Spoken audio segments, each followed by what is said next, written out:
Oke cuy, balik lagi di channel Hanime. Di video kali ini agak sedikit berbeda, karena di video kali ini kita akan membahas salah satu donghua favorit Mimin, yaitu Battle Trophy Heaven Season 5 episode 139. Dimana di episode kali ini kita akan diperlihatkan rematch antara Shoyan dan Zaising, sampai kemunculan pertama kalinya salah satu naga void kuno selain Xian di dalam BTTH ini. BTW sebelum lanjut jangan lupa klik tombol subscribe dulu cuy. Oke, langsung aja kita masuk ke alur ceritanya.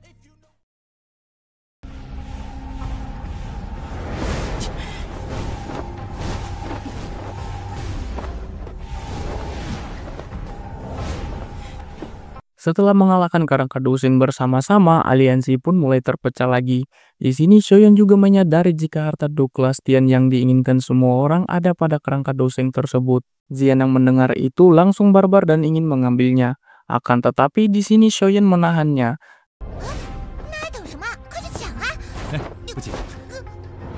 Dan benar saja, sesaat setelah itu Zaising memulai dramanya dengan berpura-pura ingin menghancurkan kerangka itu karena banyak anggota guild aula jiwa yang telah dibantai oleh kerangka tersebut.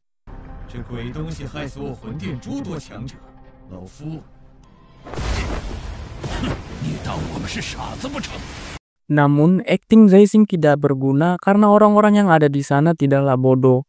Bersamaan dengan itu, Tang Zhen, Bing He, dan Wang Xuan langsung melesat dan memberikan salam interaksi pada Zaising.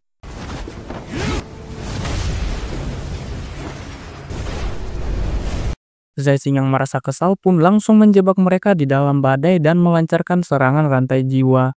Akan tetapi, orang-orang yang dihadapi Zaising bukanlah praktisi ecek-ecek yang bisa digeprek dengan mudah.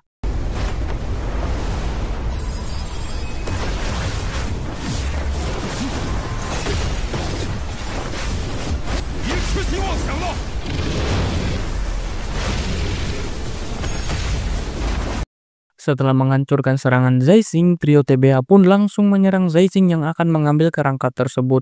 Namun Zaising dapat menahan gempuran 3 Douzun itu menggunakan kerangka Douseng yang sudah digenggamannya.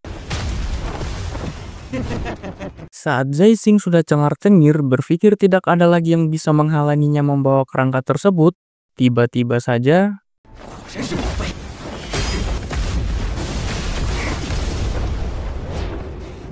melihat Shoyan menghadangnya, kekesalan Zaising makin menjadi-jadi karena ia harus kembali menghadapi keroyokan dari 3 orang yang berada di ranah yang sama sepertinya.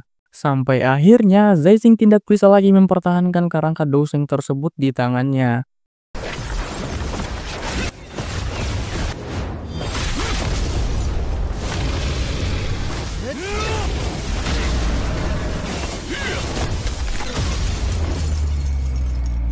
Ketika kerangka sudah terlepas dari tangan Zaising, trio TBH pun kembali terpecah dan memperebutkan kerangka itu untuk diri mereka masing-masing.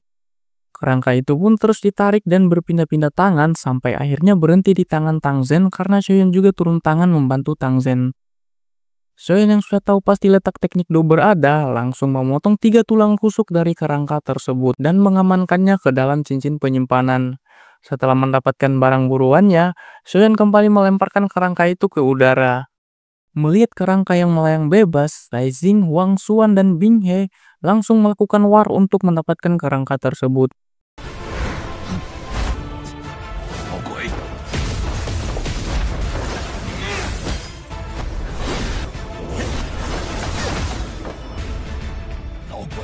Di tengah situasi tarik-menarik yang dilakukan 3 Douzun itu, Tang Zhen kembali ikut join dengan mengeluarkan api 9 naga petir. Mendapat 4 tarikan ekstrim dari 4 arah yang berbeda membuat bahkan kerangka seorang ahli Douseng pun tidak bisa bertahan. Hingga akhirnya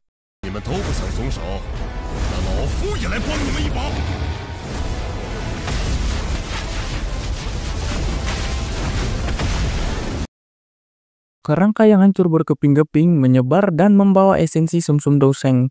Melihat itu, Lei Zunze dan para ahli lainnya langsung ikut join memperebutkan bagian-bagian dari kerangka tersebut.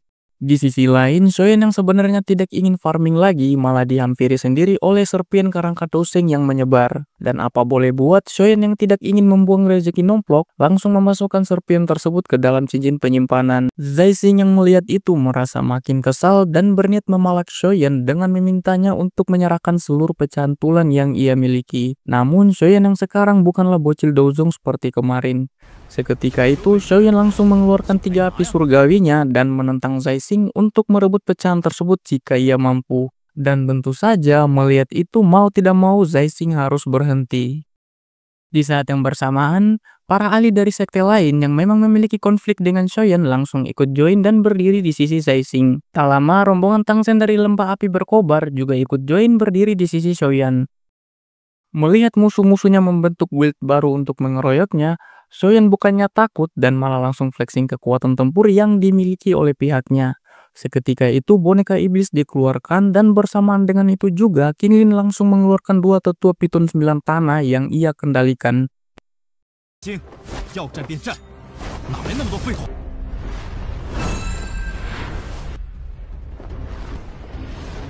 Melihat itu, Wang Xuan langsung mengeluarkan tatapan kaget karena tidak menyangka bocil yang dihadapannya ini adalah ahli misterius yang membuat kegaduhan di dalam suku Piton 9 tanah. Dan pada saat itu ia meminta yang lain untuk santuy saja karena ia telah mengirim pesan pada klan dan meminta mereka untuk menahan rombongan Shoyan sampai bala bantuan tiba. Mendengar itu, Zaising dan partian barunya langsung meledakkan doki yang ada dalam tubuh mereka.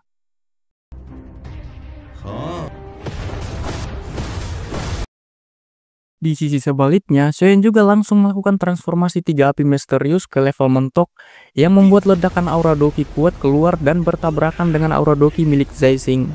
Dan pertempuran 2 kelompok ini pun dimulai.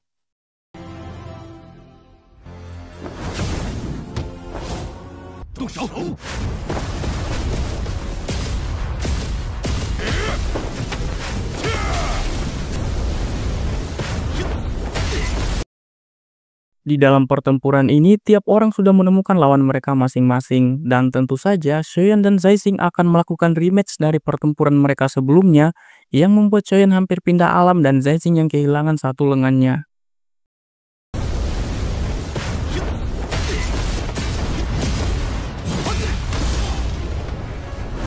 Di sini, Zaising mencoba memerangkap Shoyan dengan trik ecek-eceknya, akan tetapi Shoyan juga bukanlah bocil biasa yang baru join Circle Dozun.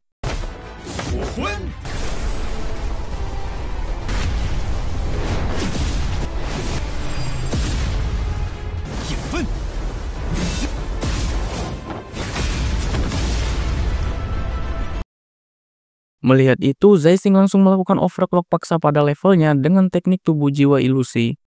Dan benar saja, seketika itu kecepatan Zaising menjadi berkali-kali lipat, sampai Shoyan yang sudah menggunakan langkah 3000 petir bisa disusul olehnya.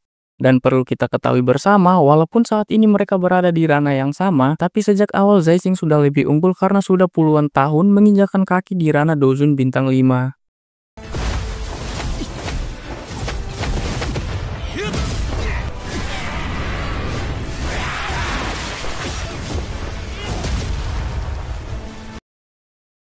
Shoyan yang dihempaskan menubruk bangunan dan diserbu oleh puluhan jiwa mendapatkan luka yang cukup parah. Akan tetapi dalam waktu singkat luka-luka tersebut langsung pulih tanpa meninggalkan bekas sama sekali.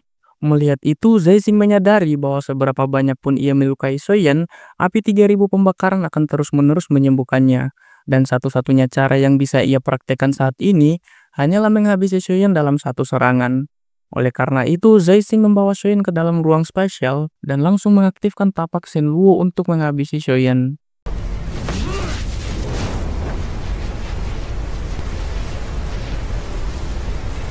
Namun, Shoyan yang sudah pernah merasakan serangan itu sebelumnya langsung membuat serangan counter di mana ia menggabungkan 4 segel Dewa Klan Gu dan disusun menjadi satu segel berkekuatan besar.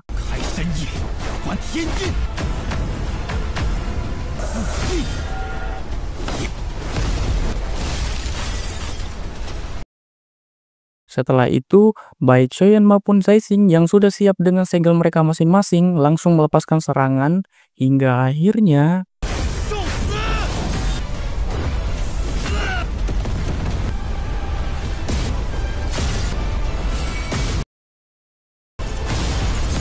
Kedua segel serangan yang beradu itu membuat semacam black hole yang langsung meledak dan menyebabkan kekacauan di dalam ruang spasial. Bahkan efek ledakan itu sampai membuat banyak robekan ruang di dunia luar. Hal ini tentu saja membuat ahli-ahli yang sedang sibuk baku hantam berhenti sejenak. Sesaat setelah itu muncullah Xiaoyan dan Zaixing yang terlempar dari robekan ruang tersebut.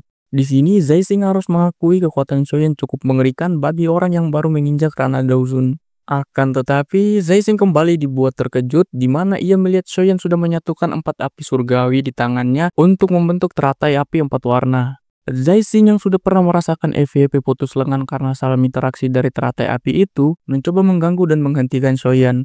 Akan tetapi, dengan ranah Xiaoyan sekarang, ia tidak membutuhkan waktu lama untuk menyelesaikan pembentukan teratai api di tangannya.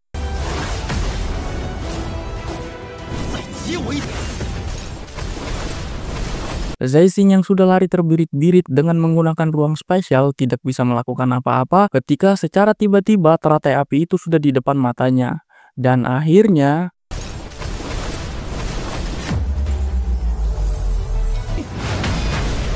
melihat serangannya coba dihentikan oleh para tetua Phoenix Iblis dengan menggunakan lonceng raksasa, membuat Xiaoyan tidak ragu-ragu lagi untuk langsung meledakkan teratai apinya.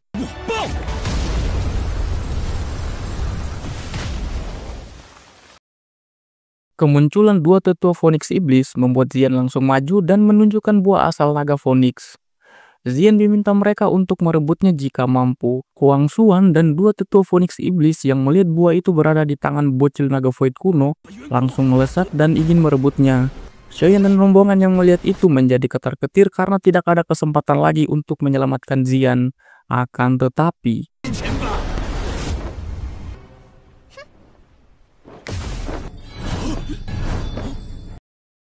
hanya dengan satu jentikan jari dari backingan Xian membuat Huang Xuan dan dua tetua Phoenix Iblis lainnya yang sudah sangat dekat dengan Xian membeku seakan-akan waktu telah terhenti.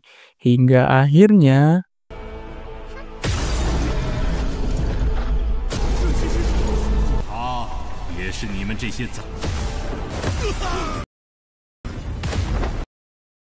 kemunculan naga void kuno dewasa yang tidak lain adalah Hacking membuat semua orang yang ada di sana sangat-sangat terkejut. Waduh, seru gak cuy BTTH episode kali ini? Kalau kalian nanya, Bang, kok dari anime Solo Leveling jadi bahas Donghua? ya karena Mimin juga pecinta Donghua. Apalagi BTTH ini cuy, dari masih burik sampai jadi kayak sekarang Mimin ikutin terus. Kalian bisa cek aja di profil channel ini tuh, di sana ada muka siapa aja. Nah, Mimin juga mau nanya nih, kalian suka nggak kalau Mimin bikinin alur cerita Donghua kayak gini? Kalau kalian setuju langsung komen aja cuy. Nah, buat kalian yang udah nemenin Xiaoyan dari Douse sampai Daozun sekarang, boleh ikutan absen juga cuy. Oke, sampai jumpa di episode selanjutnya. Bye bye cuy.